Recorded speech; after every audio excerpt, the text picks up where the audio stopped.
All right, I think we can get started. I see people are joining. Thank you again. Thank you all so much for joining us at our second webinar we host this month as part of the Mount Sinai Centers for Occupational Health Community Wellness webinar series. As part of today's webinar, Healthy Lunch Options for Workers on the Go, Fuel Your Body, Power Your Day. We will provide healthy and easy to prepare lunch ideas for workers, along with practical tips on how to fuel your body with the right nutrition to avoid feeling sluggish after lunch. So this is our second webinar we host this month. We had a webinar last week on sleep hygiene with Dr. Wang that was recorded as well. Today is our second webinar around nutrition that is recorded as well. And then next week, if you didn't have a chance to register for our mindfulness and stress reduction technique webinar, we're going to post this flyer in a chat so you can grab the registration link and register for that as well. But before we get started, just a few words about the Mount Sinai Centers for Occupational Health. So we are part of New York State Occupational Health Clinic Network. We specialize in prevention, diagnosis, and treatment of work-related injuries and illnesses. We are part of Icahn School of Medicine within Mount Sinai Health System. We're part of the Department of Environmental Medicine. The goal of our clinic is to keep workers healthy and their workplaces safe. We diagnose and treat various occupational work-related injuries and illnesses. The employee and the worker is our patient, and we partner up with unions, community-based organizations, worker centers to support workers' occupational health needs and establish programs to enhance worker safety and health. We have 4 locations, 2 locations in our New York City region. That includes Manhattan location with the main hospital, 1468 Madison. We also have a clinic in Staten Island and 2 clinics in our Mid-Hudson Valley region, Suffern, that's in Rockland County, and then Yonkers Clinic in Westchester. So with that, I would like to introduce our guest speaker for today, and that's Abigail Collen. Abigail is a registered dietitian in the Mount Sinai Adult Internal Medicine, Renal, and Liver Clinics.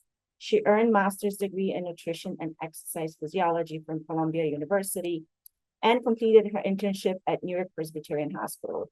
She started working at Mount Sinai as an inpatient dietitian and has since transitioned to the outpatient setting, working with both adults and children with a wide variety of chronic diseases. With that, I'll turn it over to Abigail. Thank you so much, Abigail. Thank you. Thank you for having me. I hope everyone has something to eat for lunch during this presentation. Okay, so I had a couple options for this presentation. I could either just list off a bunch of different lunch ideas that you could eat, or I could teach you how to make a balanced meal and what tools you would need to come up with your own ideas and foods that you like to eat and foods that you would enjoy eating. I was thinking of the old adage, like give a man a fish, he eats for a day, teach a man to fish, he eats for the rest of his life. So today I figured I'd teach you how to fish. So we'll talk about what makes up a balanced meal. We're going to use the My Plate method. Maybe you're familiar with it. We're going to highlight the importance of why eating lunch matters for both your physical and your mental health. And I'm going to teach you how to build a balanced meal to keep you energized through your afternoon. And if you're out and about for lunch, some ideas of what might be a good option from a restaurant or from a grocery store. Before we get started, I just kind of wanted to take a second to encourage you to shift your mentality about nutrition. A lot of people have a very all or nothing approach to nutrition. Either you're eating healthy or you're not. Our goal is not to be, perfect little nutritious eaters. Our goal is to make small changes that are sustainable to help us to improve our mood, our energy, and our overall well-being. There's a lot of very black and white, this is good, this is bad on social media and the news headlines. And so I want to just kind of encourage you that small changes matter, and everything's a little bit more nuanced than it kind of seems. A lot of my patients will ask me okay, well, is this food good, or can I eat this? Is this good? And we really want to think about the big picture, and there's never really a yes or no answer, which to some people is annoying, but I think it's liberating and it's, it's exciting. You can kind of make your nutritious diet work for you. At the end of the day, we want to care for ourselves and feel good about ourselves. So that's really my goal to highlight that today. So to get started, we want to think about what it means for a meal to be balanced. Before we can even talk about lunch, we want to know what components we want to be part of our lunch meal. The plot twist is this is not a balanced meal. This is not a balanced diet. This is mostly just fruits, which while they're nutritious, there's a lot more we want to kind of keep in mind when we're thinking about our lunch. So when we think about a balanced meal, we're typically referring to the breakdown of the different type of macronutrients in the meal. Macronutrients are basically the type of nutrients that make up food, and there's 3 categories that our body needs all 3 of them to function properly. They all serve different functions, and so we want to think about having something from each category when we create a meal. I feel like carbohydrates have gotten a bad reputation lately. There's a lot of, some people think one is better than the other, and I kind of want to dispel that a little bit today. So going through them a little bit, we can start with my favorite, which is carbohydrates. Carbohydrates are anything starchy or anything sweet. So it's bread, rice, pasta, it's fruit, it's juice, it's soda, it's, candies, cookies, cakes, all of those break down into sugar in the body, and they're under the category of carbohydrates. The next category, as you see, is protein. I think a lot of people think, okay, I'm eating healthy, I'm eating grilled chicken, that's my protein. We want to think a little bit more broadly here. So it could be grilled chicken, that's a great option. It could be fish, it could be beef, it could be seafood. We can talk about a few other ones that fit in a few different categories in a little bit. The third main macronutrient is fats. And so there's 2 kind of sections of fats. There's unsaturated fats and there's saturated fats. Unsaturated fats typically come from plant sources. So as you can see here, there's avocados, olive oil, nuts and seeds. Those are good heart healthy fats that we want to make sure we're including often in the diet. There's also saturated fats, which typically come from fried foods or from more animal proteins, also from like full fat dairy. Those are ones we can have sometimes, but we want to try to limit, as those are the ones that will contribute to, increasing risk for cardiovascular disease, and, they're of concern for our heart health. So, okay, sometimes, but we want to focus on those unsaturated fats. And then as you can see, there's foods that kind of have multiple macronutrients in them. So beans is a really good example of a good nutritious food. It's carbohydrate, it's starchy, it has a lot of good fiber, but it also has some protein in it. So kind of getting 2 categories in one there. Same thing like dairy, meat products, fish, seafood, they typically have protein and fat. So just kind of keeping in mind, sometimes you can check 2 boxes with one food. So now that we talked about kind of which types of foods are in these categories, we want to know why they're important and what they do, right? So carbohydrates, as I mentioned briefly, are any food that breaks down into sugar in the body. I think people hear the word sugar, they get nervous. They don't want that. They don't want sugar in their body, but it's actually our quickest form of energy. It's our easiest type of food for the body to break down.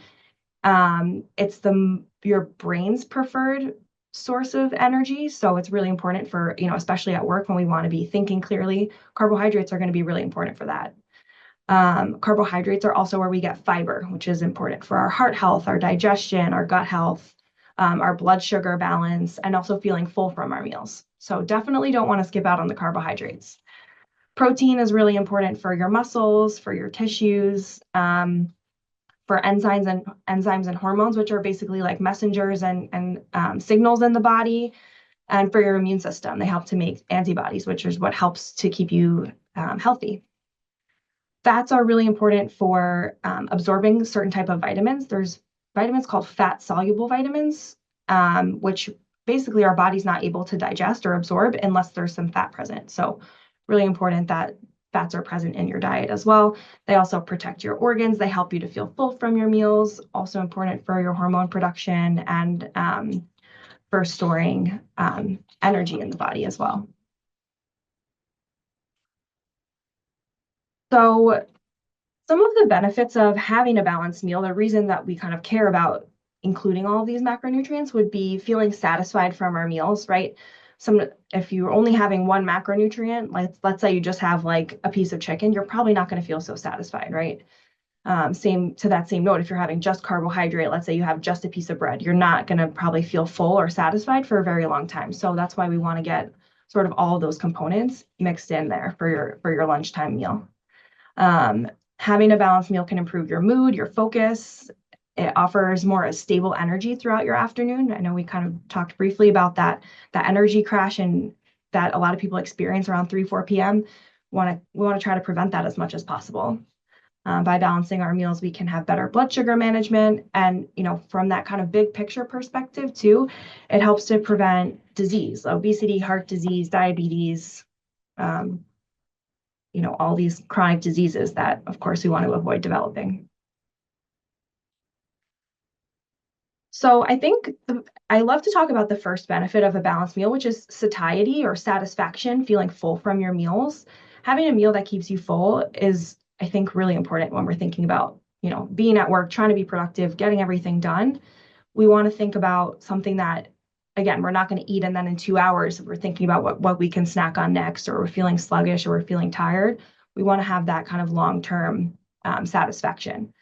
So as you can see from this graph here, we were talking about the different types of macronutrients, what functions they serve in the body. So those carbohydrates, which is anything starchy or anything sweet. So the first kind of wave here you see is sugar or fruit. Those types of foods break down the most quickly in the body. So while you get the energy from them quickly, you might feel that kind of benefit right away of having eaten something sweet. It doesn't really last with you. It digests pretty quickly. And by an hour, you might kind of notice, okay, I'm already hungry for something else. One more sort of step better than that, I guess, would be a carbohydrate that has a little bit more fiber, right? So like a grain or a vegetable, it's going to digest a bit more slowly, but it's still a carbohydrate. It'll still give you that sort of quicker energy. The next curve you can see here, it comes from protein. So proteins digest over a much longer period of time. They sit in the belly for a longer time. They take more work for your body to digest. So you'll notice that from this graph, by 3 hours after eating, you'll likely still feel full if you have a meal that contains protein in it. And then this final curve here, this little dotted line, is for the fat content of foods. So fat takes a long time to digest, right? Which is definitely a benefit. It keeps you full for a long time. If you ever have had a meal where you feel like you're a little bit sluggish after, or like it feels like it's sitting really heavy for a really long time, like for several hours, it might be due to the fat content. So if you think like maybe a piece of like fried chicken or something, a fried food, because of its high fat content, you might notice that you kind of feel it in the belly for a long time. So similarly to thinking about satisfaction, we can also think about blood sugar. That's the blood sugar aspect is a little bit less of like the physical feeling of fullness in your belly, and a little bit more about it impacts a little bit more like your mood, your focus, and cravings for food too. So it's really important to consider sort of your blood sugar response when you're eating foods as well. So like we talked about with the satiety curve, right? The foods that taste the sweetest are going to raise your blood sugar the most and the most quickly. So you can see from this red curve here, if you eat a food that's high in sugar, it's digested quickly, the sugar is released into your blood quickly, and then it's taken up into the cells, and that process all happens really quickly. You like within an hour, if you're having a simple carbohydrate food, you'll probably notice you're ready for something else. The second curve, this yellow curve, is sort of what happens to your blood sugar when you have something that's a bit more complex than like a simple sugar. Probably a little bit more fiber, a little bit harder for your body to digest. So like a bread or a rice or a pasta. But again, it's causing kind of a high rise, a big peak in your blood sugar, and then that kind of drop off as well. That one will last you probably an hour or two later. This third blue curve, again, so this graph doesn't involve proteins or fats because those don't affect or don't raise your blood sugar. So these are looking at sort of the different types of carbohydrates. That last blue curve is a whole grain, a vegetable, something that's going to be higher in fiber. It's going to slow down the digestion of the food from your belly. And instead of having like a big spike in energy, it'll be a more sustained curve. So these kind of three categories that we just looked at, like the red curve that caused the big spike would be things like, candies or sweets, juices, sodas, fruits, definitely because they're sweet, but they do have some fiber. So, it's still a nutritious option. I think people get a little wary of fruits, but definitely a good nutritious option. That next yellow category was some more simple carbohydrates, but still a little bit less of a sugar content than maybe like a sweets or a juice or a soda that might cause that spike. And then that final category was higher fiber carbohydrates that will digest a bit more slowly. Okay, so we talked about sort of the, balancing a meal, what we want to look for, but how does that really apply to lunch and why is it important to eat lunch? I have a suspicion that some of you are thinking about lunch in the wrong way. Maybe you feel like it's a burden, it's kind of annoying to figure out what to eat. You maybe try to, shove something in your mouth as quickly as possible and get back to work, or you're eating while you're working. Maybe you take a nap instead of eating lunch to, get some rest. Or maybe you just run to the closest coffee shop and grab a coffee and a pastry and move on with your day. Today, of course, I'm trying to encourage you to think about really balancing your meals so that you end up setting yourself up to feel better for the rest of your day. And then that same big picture we were talking about, weight maintenance, preventing disease, having an overall, balanced diet, all of these benefits we're going to get into a little bit. So the first one is energy. We talked about the blood sugar curve, right? Energy, concentration, these two kind of go hand in hand. We want to make sure that we're including all of the macronutrients in our meals to prevent those spikes and drops in blood sugar. If you're working in a more physical job, whether it's construction or something where you're, on your feet more, making sure that your body has enough energy to perform these activities that you're doing is also really important. So another benefit of making sure you're getting that balanced lunch. By eating a balanced lunch, you're going to be able to better avoid feeling tired in the afternoon. We talked about how important protein is for immunity or for your immune system, prevent you from getting sick, prevent you from getting hurt. If you're in a more physical job, to make sure your body has the energy to carry out the job that you're, supposed to be doing. And, like I was saying, that big picture, we want to avoid skipping meals. We want to have more balanced blood sugar. We want to, prevent ourselves from getting home from work and being, way too hungry and then eating a giant dinner and then maybe not feeling our best after that as well. Okay, so first thing I want to address, preparing your lunch at home or bringing your lunch to work is going to be a better option 10 times out of 10 than getting your lunch out, which is annoying to hear. I'm sorry to be the bearer of bad news, but if you want to have a good, balanced, healthy, nutritious lunch, okay, maybe 9 times out of 10, preparing it at home is going to be your best bet. So what can we do? We can get a lunchbox. It could be this cool Walt Disney World lunchbox. It could be anything you want. You could throw an ice pack in to keep, if you're bringing like a salad or something to keep it cool. If you're going to bring leftovers or something you want to keep warm, getting a thermos, you can heat it up before you put your food in so that it stays nice and hot. By that, I mean, if you take some boiling water and you put it in the like metal container before you put your hot food in, your food will still be warm by the time you get there at lunchtime. Obviously, dump the water out first. Okay, next thing is prepping your lunch the night before. We all say like, oh yeah, I'll do it in the morning, and then we're running late for work. We don't have it ready. We end up getting takeout. So really preparing for lunch is the best thing you can do to set yourself up. You can also, batch cook. You can make bigger meals for dinner. So you're just taking those leftovers that you can put away after dinner the night before. And then I also want to encourage you to get some creative. Your foods don't have to go together. You can get creative about what types of meals you're making. And we'll talk a little bit more about that.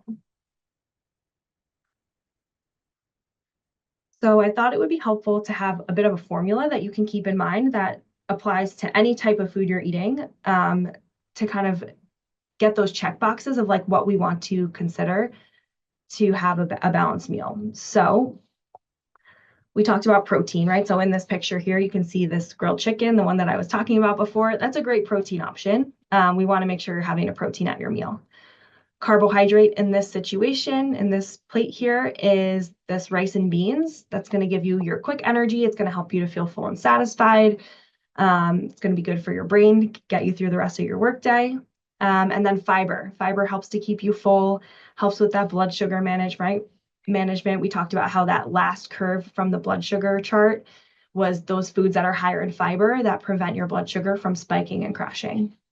So in this scenario, the fiber comes from the salad and the broccoli here. So again, just to kind of reiterate that blood sugar that we were talking about before, if you have all of those components, you have a protein, you have a fiber, and you eat that with your carbohydrates, everything is going to digest more slowly. Even if you're having something a little bit sweet or you're having like a white bread or a white pasta, all of that food will digest more slowly if you have a protein and you have a fiber with it. So we want to prevent these sort of like you eat lunch, you have something really sweet, your blood sugar spikes, and then your blood sugar drops really quickly. That's what can cause that kind of afternoon tiredness, sluggishness, difficulty concentrating. So instead, if we focus on really having protein, having fiber in our meals, we're going to be much better off. Okay, so now we can get to the fun part, which is the lunch ideas. Here, this is a picture that I found. Okay, full disclosure, I found it in the Daily Mail. I don't know how rigorous their fact checking is, but this is what they said are school lunches in different countries around the world. I like this picture because it encourages you again to kind of think outside the box. Lunches can look like dinners, they can look like breakfasts, they can be a little bit more like mix and match. So just wanted to kind of show how we can have a bit of variety here. So my first idea is, I'm sure you could have thought of on your own, we got the classics, some sandwiches. So preferably your sandwich would be on some sort of whole grain bread, right? The whole grain bread has the fiber we were talking about. It slows down your digestion. It prevents those spikes in blood sugar, keep you fuller for longer. And then, big picture, our fiber is good for our digestion, our microbiome, our heart health, all of these things. So ideally, your sandwich would, again, have some fiber, have some fruit or vegetable, either on the sandwich or on the side. When thinking about making a sandwich, if this is something you're doing at home, using leftover meats from maybe something you would have made from dinner, whether that's, grilled chicken or sliced turkey, or even, some leftover steak or something like that, those are going to be better options than cold cuts for your sandwiches. Just, again, that big picture, we know that cold cuts can be a bit high in salt. They're a bit, sometimes they have some additives. So anything that's kind of closer to the source would be a better option. Not to say that cold cuts can't fit, but you get some bonus points if you use some leftover protein from dinner the night before. Sandwiches can be as simple as like a peanut butter and jelly. Again, we would want to think about having a bread that's going to be a little bit higher in fiber. That peanut butter ideally would have a little bit, no added sugar if possible. And again, bonus points if the jelly is actually either fruits or, mashed up berries, some bananas, peanut butter and banana, all good options. We can get a little bit creative and think about little tweaks that we could make to increase the fiber, the micronutrients, the different types of vitamins and minerals we're getting from our meal. You can make a tuna salad sandwich, a chicken salad sandwich, egg salad, things you can make at home or get at the store. It could be either, on a sandwich with crackers, in a salad. Those are some really good kind of versatile protein options to include. It doesn't have to even be a traditional sandwich. You can make so you can see in the bottom right here, this kind of pita pocket situation. Can be some veggies, some chickpeas, and then any type of starch that you enjoy eating. And then finally, wraps are a good option too. A little bit lower in carbohydrate, so would be a good time for you to kind of notice, do I feel satisfied when I have a wrap? Or if I'm missing out on some of that more significant carbohydrate source, like, do I notice that I'm hungrier sooner after eating? That's some exploring you can do on your own too. Okay, next section, salads. Again, you definitely could have thought of this on your own, but I want to encourage you to use that formula we talked about to make sure that your salads are satisfying and nourishing. We want to have some sort of starchy carbohydrate. So it could be, beans, chickpeas, lentils. It could be sweet potato. It could be, a piece of bread on the side. But we want to make sure you're having enough of that carbohydrate to give you some good energy for your brain for your workday. The fiber, of course, is going to come from the vegetables. Any vegetables that you like have fiber, all really good options. You can mix it up. And then protein, it could be tofu, it could be, nuts and seeds or beans, eggs, any of those ones we talked about. We want to make sure you're definitely hitting all of these categories in your salads. Salad dressing, something to consider would be having a lower sugar option. Anything you could make yourself would be a good option, like olive oil and vinegar, or, olive oil with different herbs and spices. Some of the creamier dressings can be a little bit high in that saturated fat, sometimes high in sugar. So ones you make at home would be a really good option. But again, we're not going for perfection here. So if you have a favorite packaged salad dressing that you use, by all means, bring it along. Those fats are going to help to absorb the nutrients from your vegetables, some of those vitamins. This is my most important slide. If you are making a salad for lunch, we're not doing sad salads, okay? This is not a lunch. This is a couple pieces of lettuce and a couple tomatoes. You're not going to feel full from this for more than 10 minutes, and honestly, it might make you feel hungrier. We want to have a carbohydrate. There's no starch here. There's no protein here. And, it's not such an exciting lunch. So if you want to have a salad, that's great, but we really want to make sure you're hitting all those categories, okay? My next category you also probably could have thought of on your own, but bringing leftovers from dinner is a really great option for lunch. I know I said our focus was on lunch today, but if you make dinners that also follow this pattern and include these categories, this is an automatic lunch for the next day if you make a little bit extra. So you can see over here, like to build a dinner, you can pick like any type of starch that you like, pick your protein, a vegetable or two, and it really checks all the boxes. So again, this can be like anything that you would enjoy eating, and you can really mix and match. So we looked at this kind of my plate before, right? Half the meal would ideally be vegetables. You can mix these out for any vegetables you like. It could be Brussels sprouts, asparagus, green beans. Starches could be the ones you see here. It could be plantains. It could be yuca. It could be really anything that you like. And that's why I really like to kind of allow you to decide what foods you like and what foods you would enjoy to eat for lunch, rather than just say, okay, you should eat, X, Y, Z. Okay, now we're getting a little bit more creative with some pasta salads. Coming up on the summer, these are a really good option because it's, it doesn't need to be heated up necessarily if you don't have access to a microwave at work.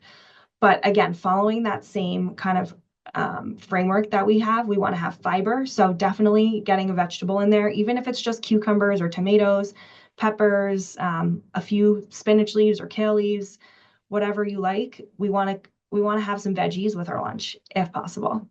The pasta is going to be your starch. And then I also want you to throw some protein in. So whether that's beans, chickpeas, lentils, tofu, chicken, I keep saying the same ones over and over again, but really you can mix and match them. Pasta salads are great because you can make them in a batch, like, one day a week, and then you have it for a few days. You can also combine all of the ingredients and do the dressing separately. So if you're someone that gets sick of having the same food several days in a row, you can combine like the pasta, the cucumbers, the tomatoes, the chickpeas, the protein, and then you can add your own, dressing, mixing it up every day to get a little bit more variety. Bean salads are another really great option, especially in the summertime when it's hot out. Maybe your appetite's not quite as strong as usual. And again, really can get creative with what you want to put in there, make it nice and colorful, adding a variety of herbs and spices, a variety of vegetables, variety of beans. You can throw some cheese in there, anything you like, but making sure you got maybe some vegetables and the beans, because they're those two categories, they already have the protein and the starch for you. Breakfast for lunch is a really good option as well. You can go with like a Greek yogurt with some fruit. You can make protein muffins at home. You can make egg bites, overnight oats. Anything you would eat for breakfast is usually pretty portable and can translate well to lunch.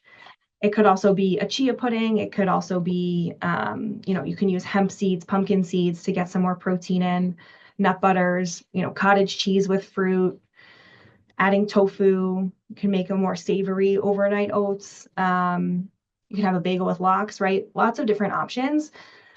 And we can kind of think outside the box of breakfast foods don't have to stay with breakfast, lunch foods don't have to stay with lunch, right? We can get a little bit creative here. Okay, so I mentioned in the beginning, I would rather you prepare your lunch than get it out. But of course, we're busy. We have, sometimes we're out of food at home, want to pick something up on the go. That's great too. We can still use that formula of having a protein, a carbohydrate, and some fiber in order to make a balanced lunch on the go. So for example, if you're at the grocery store and you see they have like a pre-made chicken salad, you can grab some crackers for your starch and maybe a bag of baby carrots to get a little bit of fiber, get your vegetable, and then you're good to go. I really want to encourage you not to skimp on the protein. So like we talked about before, for your blood sugar, for feeling full and satisfied, the protein is really going to be important. So if that looks like for you, like grabbing a protein bar or a protein shake, those can definitely fit sometimes too. Wouldn't be my preferred meal for you for every day, but it can work. If that's going to be your main protein source, we want to look for either a protein drink or a bar that has at least, 15 to 20 grams of protein. That would be your best bet. And ideally, not too high in sugar. So if you can look at the label and check that out, that would be great. But they can definitely be a good tool for if you didn't have time to pack lunch the night before.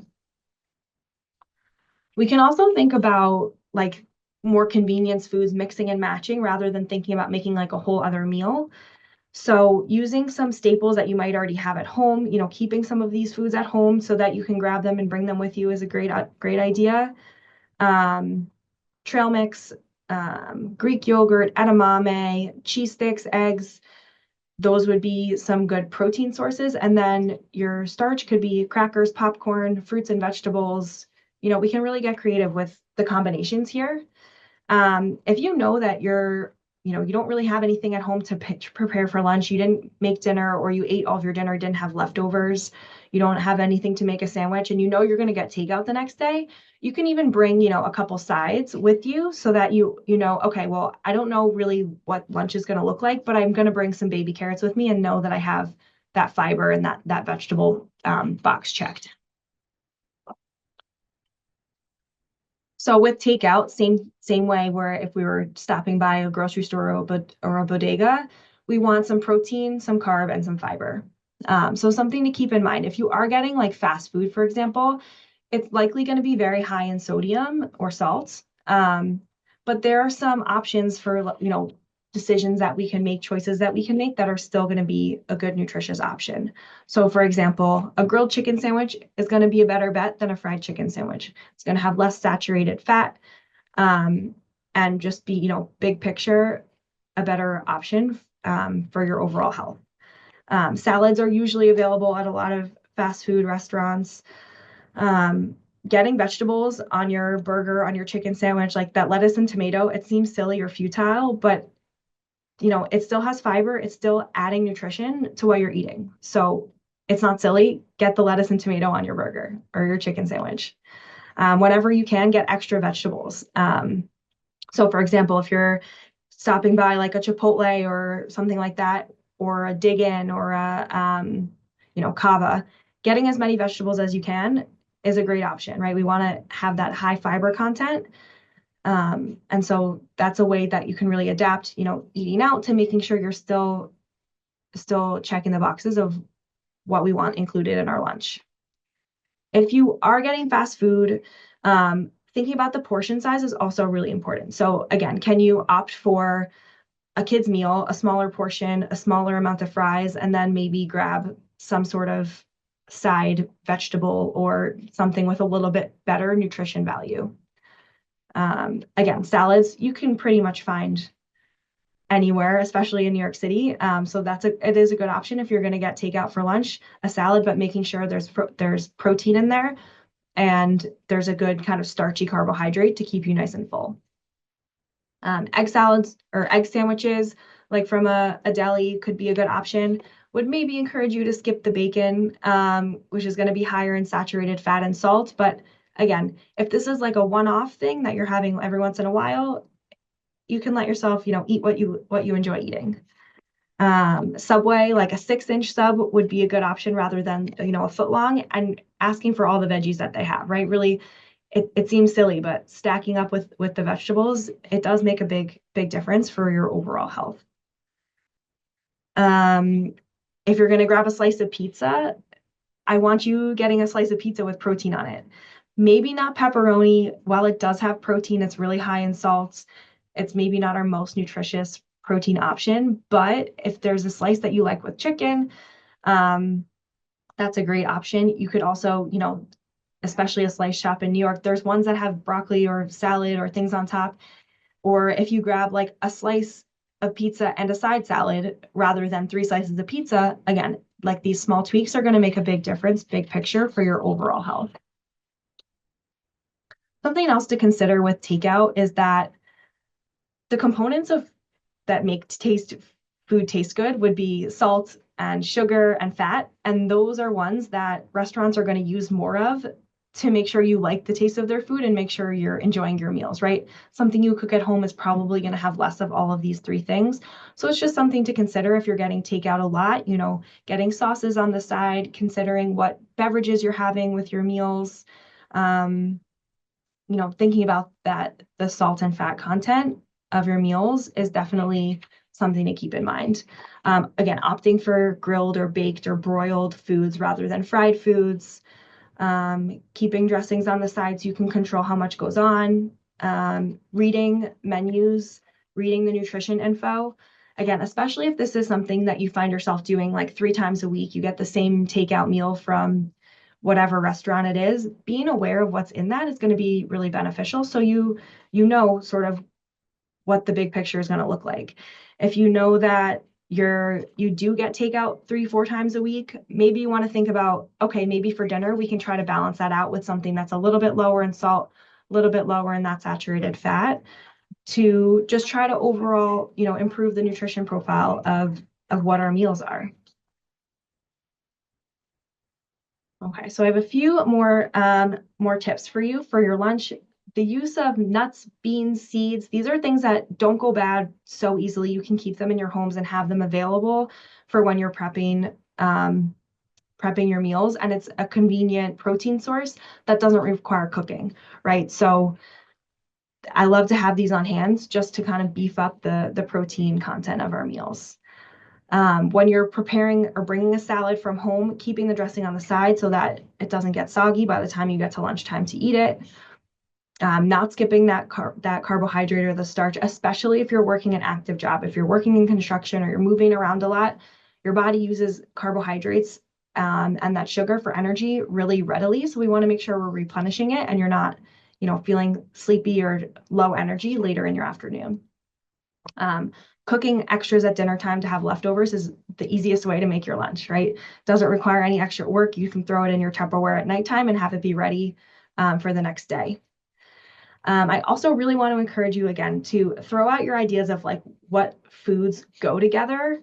It doesn't have to match. I can tell you sometimes I'll eat tofu in my oatmeal for breakfast, or I'll eat cottage cheese on my pasta. Some of my friends make fun of me for it, but I know I'm getting my protein. I'm going to be fuller for longer. I'm not going to be grumpy, 2 hours after I eat my breakfast or my lunch. And so really trying to get creative keeps it interesting, keeps you not getting sick of the meals you're having, and, want to encourage some of that creativity from you. Bringing fruits or vegetables as a snack. If you know you're getting takeout, and you have something in mind, you want to get a burger, you want to get, whatever it is, having a side of veggies, it does make a difference, right? If you're skipping lunch, or skipping out on veggies at lunch, it's really hard to hit that 5 servings a day of fruits and vegetables. And so, the more the better. If you're able to bring them with you, that's going to be really beneficial. One thing we didn't really talk so much about, but we want to try to limit our red meat to 1 to 2 times per week, just for our overall health, for our heart health. And so keeping that in mind and using some of those other proteins that we talked about for lunch, whether it's eggs or tofu, nuts and seeds, beans, trying to get some of those more unsaturated fat sources in. And I also just kind of want to leave you with making one small commitment. So maybe it's not, you don't have time to prep your meals, you don't like to cook your dinners, you don't, preparing lunch is really not realistic for you. Maybe you just decide, okay, I'm going to take a small bag of, celery or baby carrots or something with me 3 times per week. And that's going to be your first step to showing up for yourself. And that's fine, right? Like I said, we want to get rid of that black or white thinking. Any small changes that you can make is going to be beneficial. And it's, having 2 little carrots is not futile, right? It's still going to give you a little bit of fiber, some vitamins. And so any small changes that you make, any small amount is going to be beneficial. So these are some of my sources, and I think we can open it up to questions. Thank you so much, Abigail. This was really, really helpful. Thank you for providing all of the examples for lunch ideas, for breakfast ideas, the takeout, the options for grab and go. We have some questions that you addressed already. There are 3 questions. One being, are protein bars and shakes good options for lunch or breakfast on the go? So I would say they can be part of a good breakfast or lunch. Again, like, we're not going for perfection here. So sometimes that's your only choice. It's a good option. But in a perfect world, I would want to have something with a little bit more fiber, maybe some sort of fruit or vegetable with that too. But yeah, they can be a really good option for like having, a readily available protein source, which will definitely contribute to you feeling fuller for longer. So definitely can be a good option, but wouldn't want that to be like the default or the go-to. All right, thank you so much. There's a question around, is intermittent fasting beneficial for us? So it's kind of a nuanced question. I guess I would have some follow-up questions of like, what would be the benefit you'd be seeking from trying intermittent fasting. If weight loss is of concern, for some people, it works well to sort of restrict, the window in which you're eating, which ultimately helps people to eat less in the day. So for some people, it definitely can be beneficial. Like I said, I have a bunch more kind of follow-up questions. There's not really a yes or no answer. But for some people, it can be beneficial. Got it. Thank you. And there's one question around, are there any helpful resources, websites, apps that you can recommend that will help us with better meal prep, for example, for lunch, and also learning more about healthy eating options?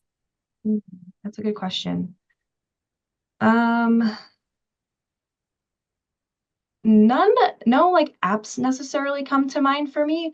I think part of the reason I kind of rambled on for so long about the different types of like components of a meal is that once you kind of know what categories you're looking for, you can really, get creative with what you want to eat. And so I think if you're able to kind of keep that framework in mind of having a protein source, having a starch, and having a vegetable, it definitely opens up really just a bunch of possibilities. I'm sorry, I don't really have a great, one like all-inclusive resource, but if you're able to like, even just peruse for recipes that sound appealing to you, you can kind of think like, okay, does this check the boxes of what I'm looking for?